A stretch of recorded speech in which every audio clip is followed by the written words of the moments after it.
Hello. Today we are joined by Quentin Deberry, sports and music business executive, whose journey is a testament to resilience, reinvention, and unwavering determination. From growing up in the heart of Warrenburg, North Carolina, overcoming chronic illness and housing instability, to earning leadership roles in banking, technology, and ultimately in the NFL and MLS. Quentin's story is a shining example of resilience and determination in the face of adversity. He is a partner at the HMSG, which stands for Hargrove and Madison Strategy Group, which is a leading multifaceted holding company with investments in some of the most prominent and respected brands across three dynamic industry segments: entertainment and media, organizational development, and social impact. Welcome to Rise and Reinvent, Quentin. Thank you. Thank you so much for the intro. Thank you. Excited to be here today. What an incredible story. And so, with all of that, my first question for you is, what is your greatest personal achievement outside of your career? I think being an example for my family, I think that's probably the greatest achievement ever. Like being, I don't want to say the chosen one, but being the one to shines the light on my family. To showing my two brothers, my two nieces, that anything that they put their mind to, that they can actually do it. And then I think selfishly, for myself, is just believing in myself that these things can come true if you have faith, if you work hard, if you do the right things. That again, anything that you put your mind to can actually come to fruition. Excellent. So, in just a couple of minutes, maybe 3 minutes, can you tell us more about you? Describe yourself, not your job, but you as a person. I'd love to hear more. Um, I'm probably one of the most optimistic persons that you'll probably meet. I'm a 90% glass full type of person. I believe that, again, anything good can happen. And there's no to get to who much is given, much is required. So with all of these accomplishments that people hear and read about, there still was a journey to get to those things. I'm a leader in my community, both internally and external. And I just want the best for people, regardless of what color, what creed you are. I think if you have an idea, if you have went through adversity and came on the other side of it, I care about those type of folks. And so for me, it's just I'm a people's person, and I don't look at. I'm the person that's going to always look for good in the person first. Okay. In those moments of adversity, that were mentioned in your bio and you mentioned now, um, what were the skills and strengths that you needed to get through? How did you manage that? Self belief. I think that's where it starts off, believing in yourself. And I had an uncle early on from Durham, North Carolina, Uncle Johnny. He always just used to talk about positivity and meditation and just kind of believing in yourself. And I took those words to heart, and I started believing early on, like that words were extremely powerful.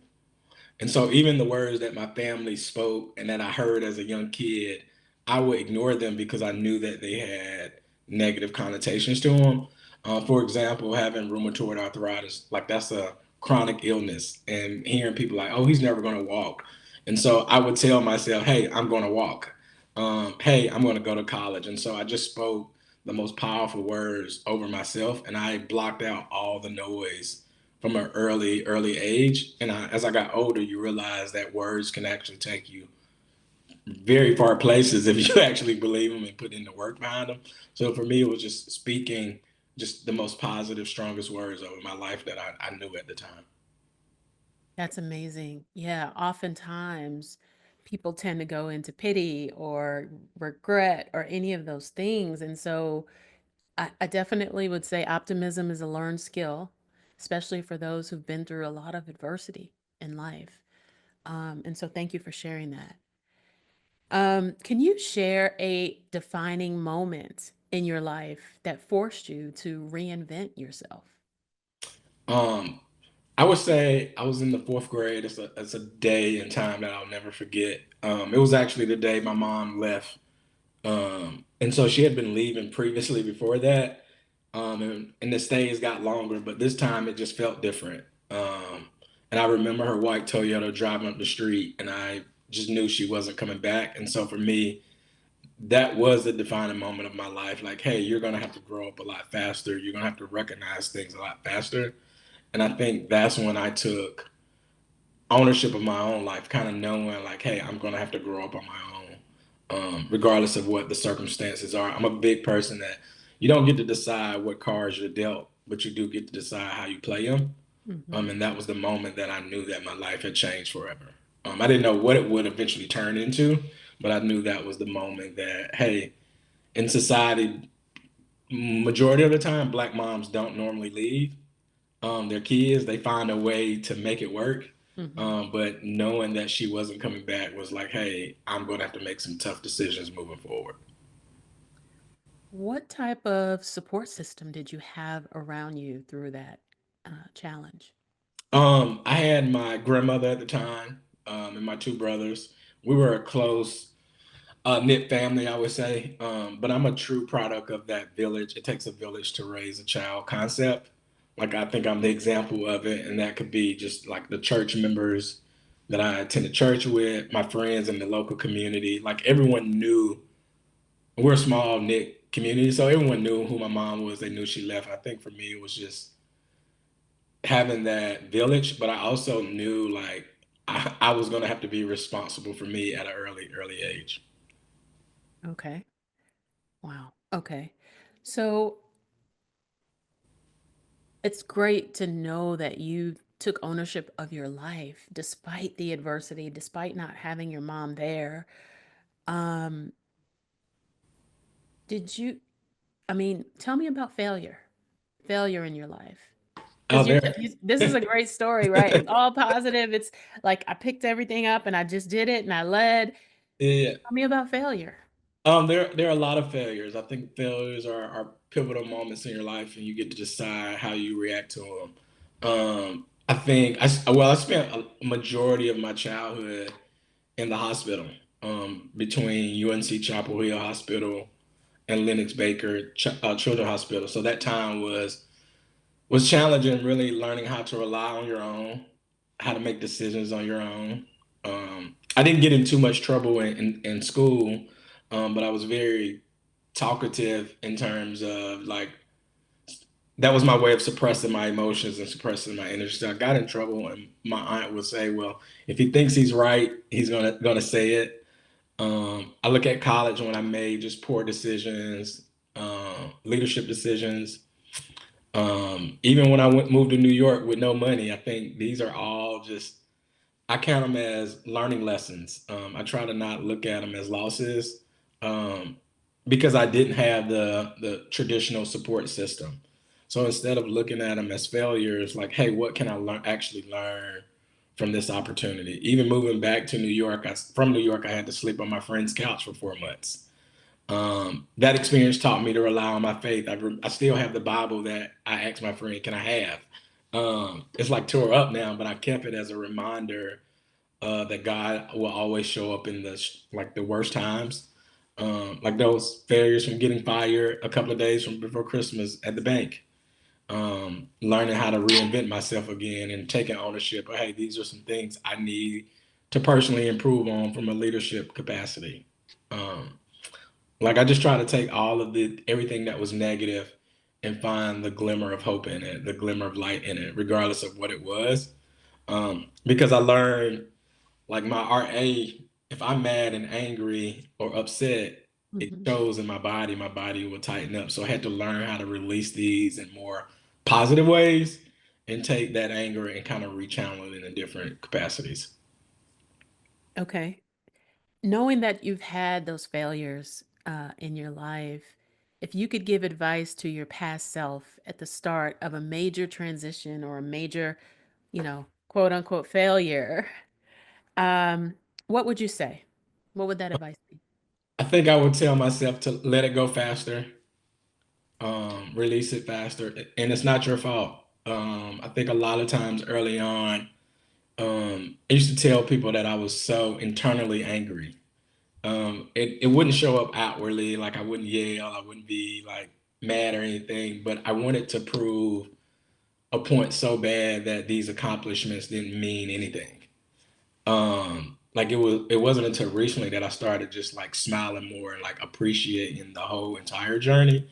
But I would tell myself to like it wasn't your fault and just let it release it earlier. And nothing that you've been through has been wasted will be wasted. Like it's all been for a purpose, a bigger purpose than myself. And we don't get to decide when we learn what that purpose is, but just know that it wasn't in vain. Like you were chosen to not have the traditional family. You were chosen to have rheumatoid arthritis as a kid because no one in my family has rheumatoid arthritis. I'm the only one. So just realizing that all of this has been for a reason.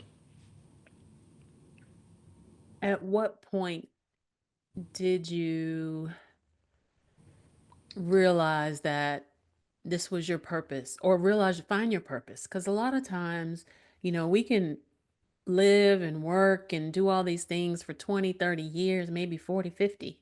And then, we find our purpose much later in life. Right, right, At right. what point do you feel like you found yours?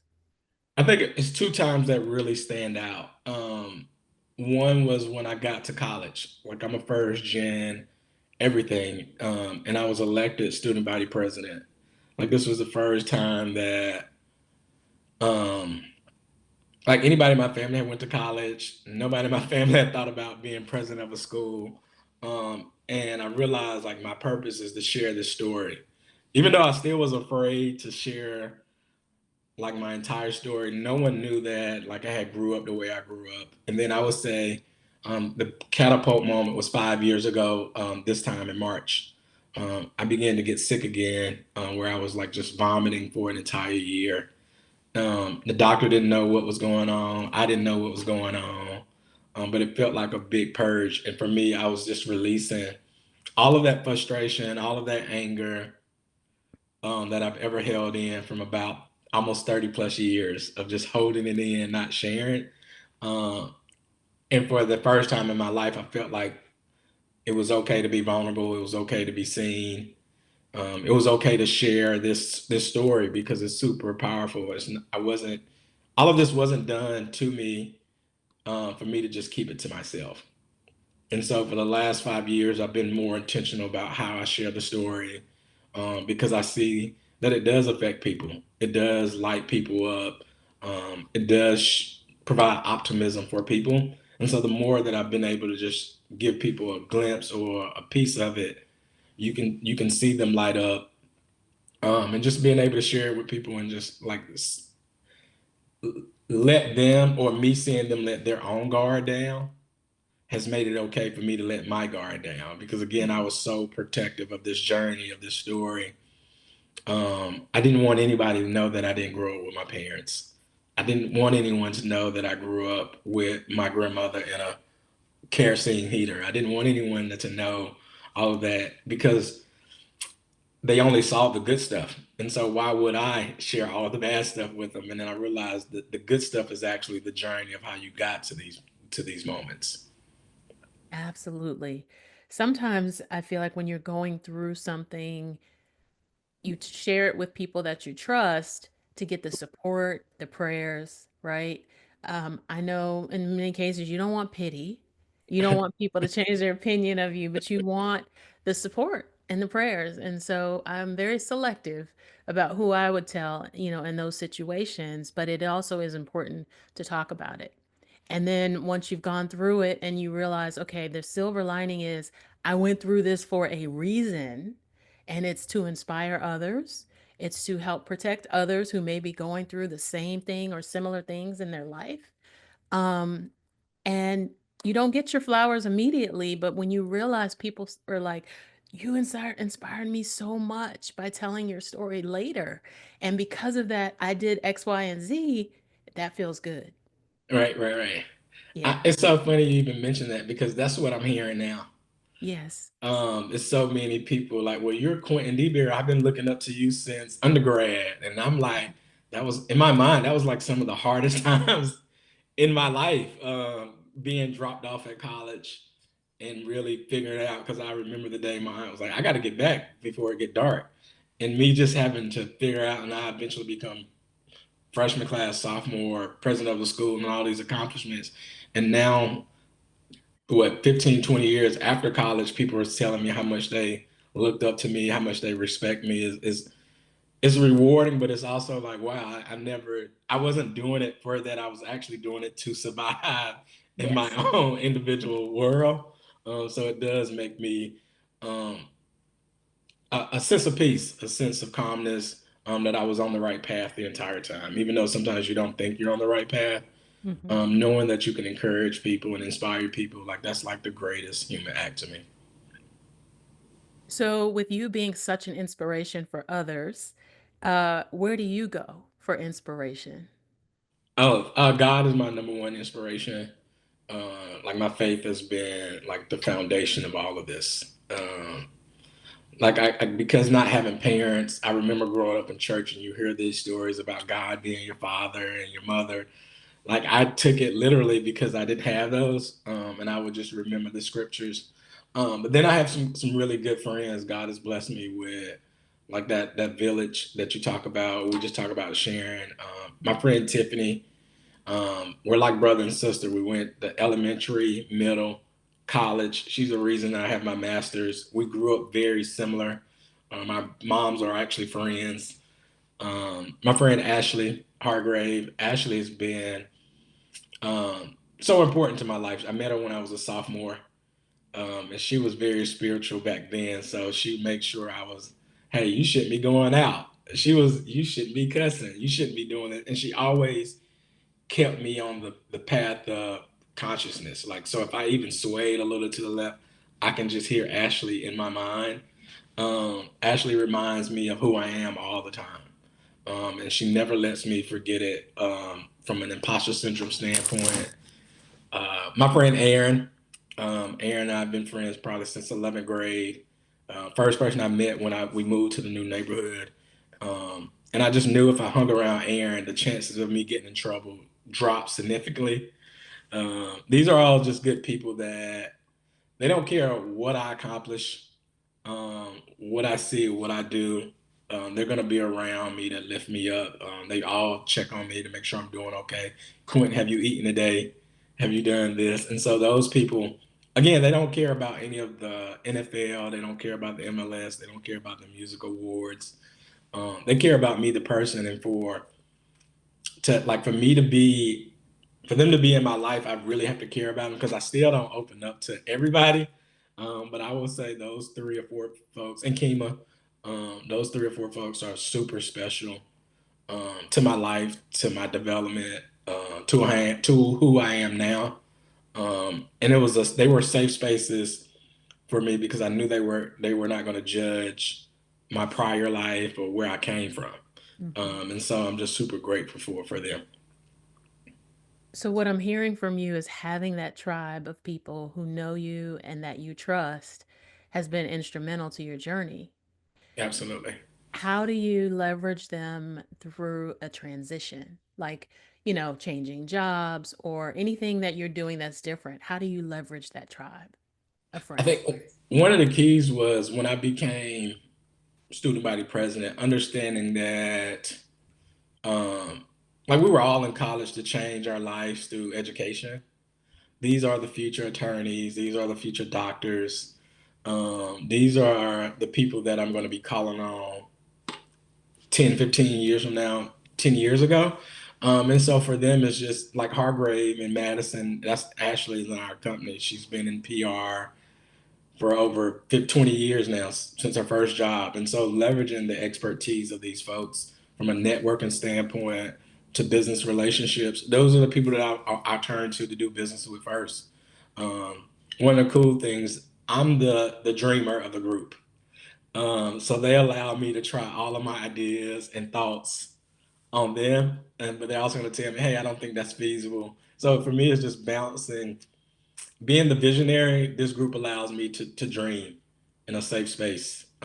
And so that's how I leverage them, using their expertise. They're able to bounce things off me because I've seen so many different spaces Hmm. in different industries and had success in those industries. And so we just leverage each other. It's not a one-way relationship, and that's one thing that I value with them is it's two-way.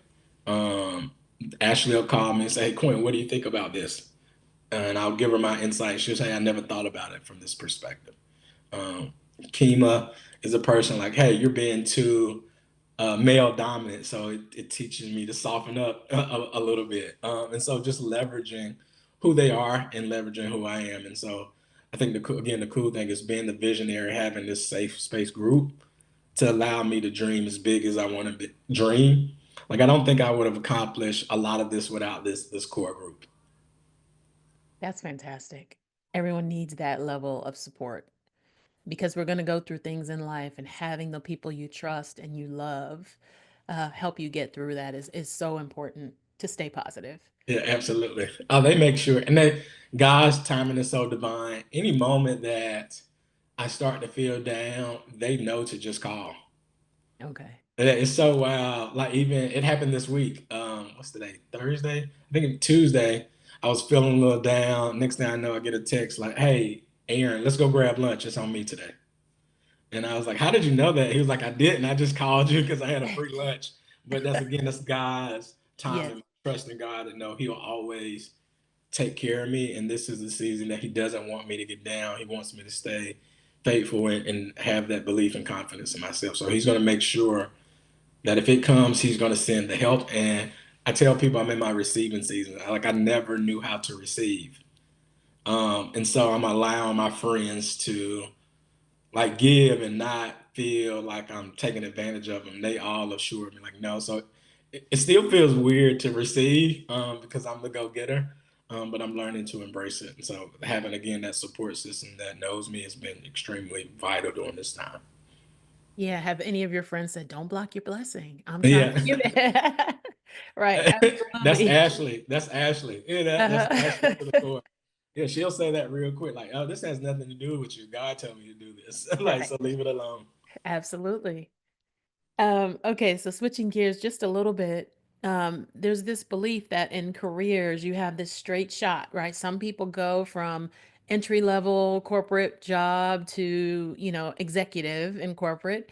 Others go zigs and zags all over the place until they find the thing that, is really serving their purpose and also makes them happy and brings them joy. Tell us about your journey. Is it that straight line journey or is it the zig and the zag? I have a feeling I already know the answer. But I'd love to hear that and how your growth throughout that process. It's definitely been a zig, a zag, a circle, an oval, a square. It's been all over the place. So I started off, I graduated from college and I thought I wanted to be this music executive. So I moved to New York, had an opportunity to work at Rush Communications and Atlantic Records through Bad Boy. Um, I had a good experience for the most part, but there was a day that I was talking to my mentor named Dale Williams from Winston-Salem, and she was like, "Hey, Quentin," I was called her because I was frustrated, and her big thing was, "Quentin, lean not to thy own understanding. Like you don't get to decide."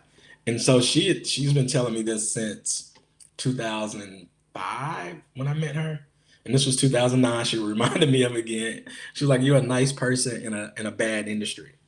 Um, and I knew what she was saying. I left New York the very next day. Got down to North Carolina, moved to Charlotte, um, and I got a job at Wells Fargo. And so it was a call center job. And I was like, "Hey, I'm too smart for a call center job." I hated it, but I needed a job. So I did that for about a year and a half. And then I was accepted into a Wells Fargo Leadership Talent Development Program. So I did that for another year and a half. And then I became a manager of a few teams. But that's when, like, I'm a go getter. I like to win. I like the way it feels. And at that point, I had never really had to follow per se. I had always been in a leadership role, and I clashed with the leadership team because at that point, I think integrity still matters. I think Or I feel like if you're the best candidate, again, regardless of what color you look like or what color you are, male, female, you should get the job. And I saw some inconsistencies with the hiring rate. So I ended up getting fired a couple of days before Christmas for standing up for my career.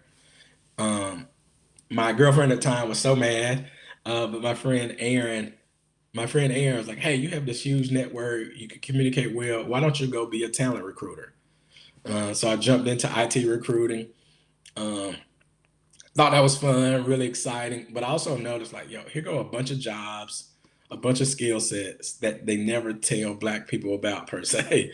And so I learned those skills, how to elevate my own career. So I did that 3 or 4 years. And I started helping just other Black people, brown people, or anybody that wanted to change their life. Like, hey, this is the reason you're only getting these type of jobs. Um, did that, and then eventually, what happened next? I go recruiting. Me and Aaron started a recruiting firm, so we do well. We started building Black resumes through that, H3 staffing through that, just helping anybody who again want to change their lives and provide companies with access to high quality, caliber, diverse talent. We ran into some roadblocks because Charlotte is a particularly tough market to break when it comes to IT staffing because you have some of the big firms here. Eventually, I'm sitting on my couch and this random company calls me for an actuarial science job. And I was like, I've never heard of actuarial science. What do y'all do? So I work on this, leading this big digital transformation for the insurance industry. And I remember asking the manager, like, why did you even hire me? I don't know anything about actuarial science. He was like, your career has been all like kind of zigzag. You had some upward mobility. I feel like you're gonna ask the tough questions that we need to ask for this national transformation for all insurance industry, all insurance companies. It just wasn't the one I was working at. This was like a federal mandate. So working on a project like that was cool. And then I got accepted into something called CEO Action for Racial Equity, where we were trying to solve problems for 55 Black Americans. And this was like 100 companies that came together. So I enjoy that. Um, and then randomly, I was laying on my couch. I had just put some speakers in my wall, and I'm playing the music probably on like 80 just to hear the speakers. And my phone rings, and it's the Carolina Panthers. Um, and I was like, wow. And they was like, hey, we want to see if you're interested in leading some of our inclusion and belonging efforts for both the NFL and MLS. And so that's how I landed in the NFL and MLS. None of this has been intentional, I would say. I just wanted upward mobility. I wanted a chance to learn what was happening right now. Because again, with my life and my arthritis, I knew that the brain is the most powerful thing. If you can keep that going, if you can keep that learning, it kind of stops some of the other stuff. Um, and so achievement is kind of something I like doing. I want the next, I don't want to call it a thrill. I want the next challenge. I want to keep getting bigger and better. And again, being able to show my nieces, my nephews, my little cousins, my aunts and uncle that like you can really do whatever you put your mind to. Not Mhm. saying that it doesn't come without struggles, it doesn't come without challenges. And sometimes I do feel like I'm stuck in two worlds because you have these people who met me in college and all they know is successful Quentin. And then you have my family that knows me. Like I remember when he couldn't do this, and watching it all journey. But again, it's at this point in my life is I made a promise to God that hey, never let me get hurt and I'll do whatever you want me to do. And so Mhm. that's kind of been my motto of the last probably 20, 25 years of just don't let me get physically hurt. I can deal with some of the emotional stuff. I can work through that. But I'll do whatever you ask me to do and I'll tell people about you everywhere I go. And so that's essentially how I lead. That's what I talk about. I know our businesses are here to make money, but I'm also here to tell people about the goodness of God and where He really can bring you from. Excellent, excellent. I'm so inspired. But what I heard, if I may summarize a bit what you just said, is you knew your strengths and your skills, right? And those helped you navigate through the zigzag circles and ovals. You looked for things that you enjoyed, So when someone approached you, you were like, well, what is it? And why should I want it? Right. Right. But the one that sticks out to me is the people who found you. Because I know a lot of people struggle. They're like, I've been dropping my resume, I've been networking, I've been doing all these things. And how do people find me? Because I'm not getting the calls, I'm not getting the interviews. So how does that happen? What do you think are some skills on helping people find you? I think I used to be,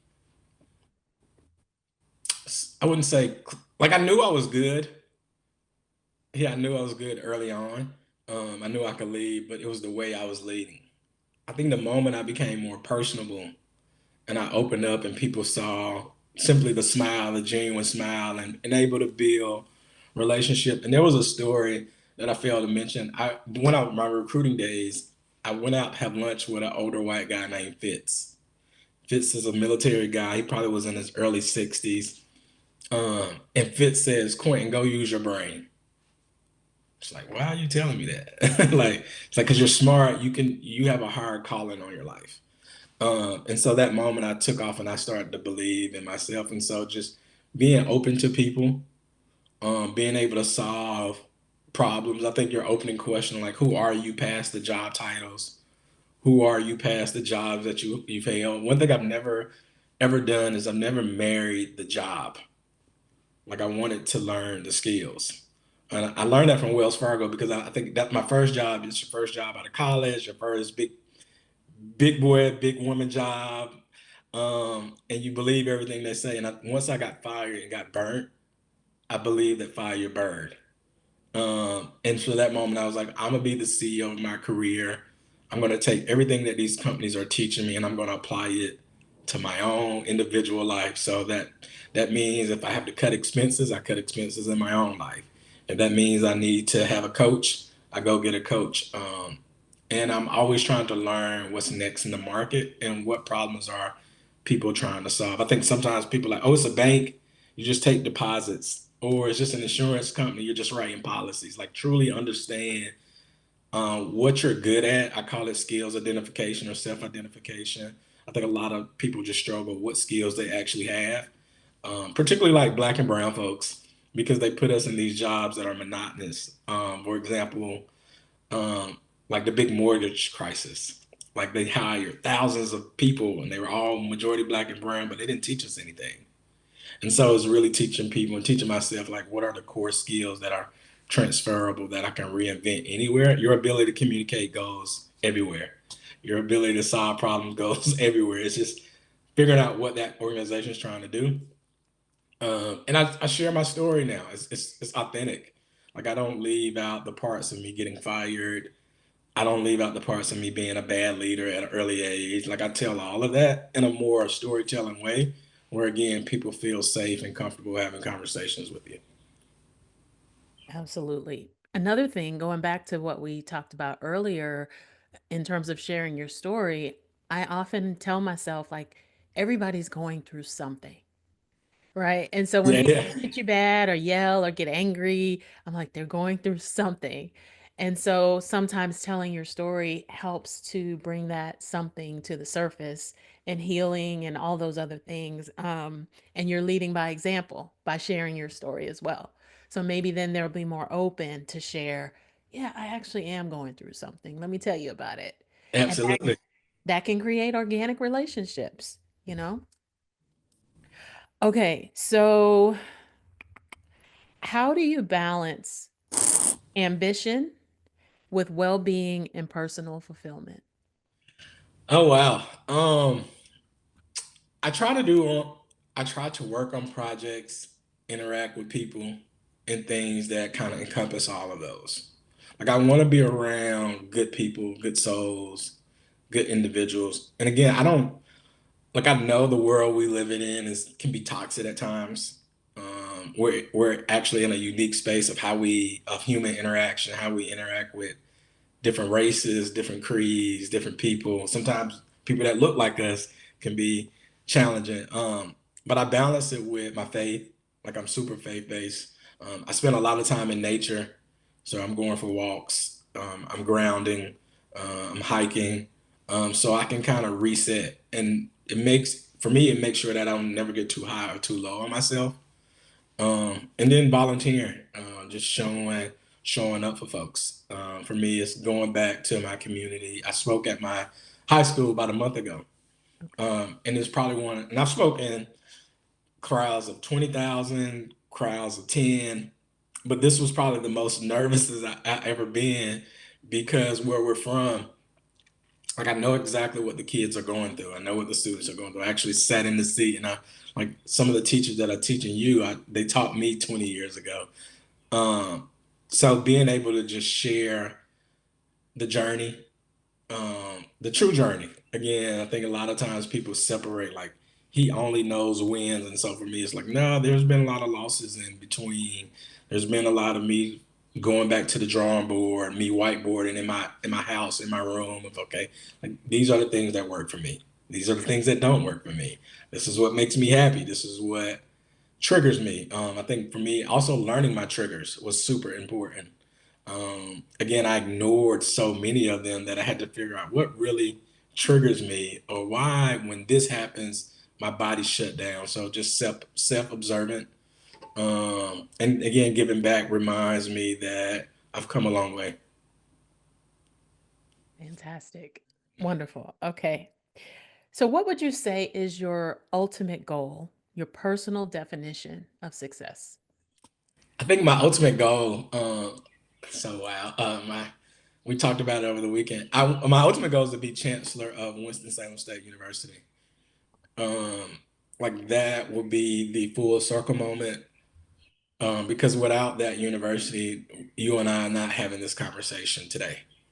It fundamentally changed the course of my life. Um, and so I'm so grateful for those 4 years at that university. For me to go back and lead it and give back, to share this story, this testimony of like, this catapulted me into the world. Um, Again, I had never public spoke before. I never owned a suit before I got to that school. I had never been on a plane before I got to that school. I had only visited that. I never even visited. My aunt, first time I visited was the day my aunt dropped me off. But I had a cousin who went there in 1996, and she said, "Hey, call this lady named Dr. Manigo and tell her you know me." So I called the lady, and the lady says, "I love Aku." And I graduated in May and June. I was in Winston-Salem in an honors program, getting 9 free hours. And again, it catapulted my life. Yeah, I wouldn't be nominated for a Grammy. I wouldn't have made it to the NFL. I wouldn't have went to New York. I wouldn't have done any of these things without Winston-Salem State University. So my ultimate goal, as when it said, all I'm doing is me being able to lead my alma mater. And that way I will fully know that this life was totally designed by me. If it doesn't happen, I'll still be happy. But that's like a personal goal that I like really, really want.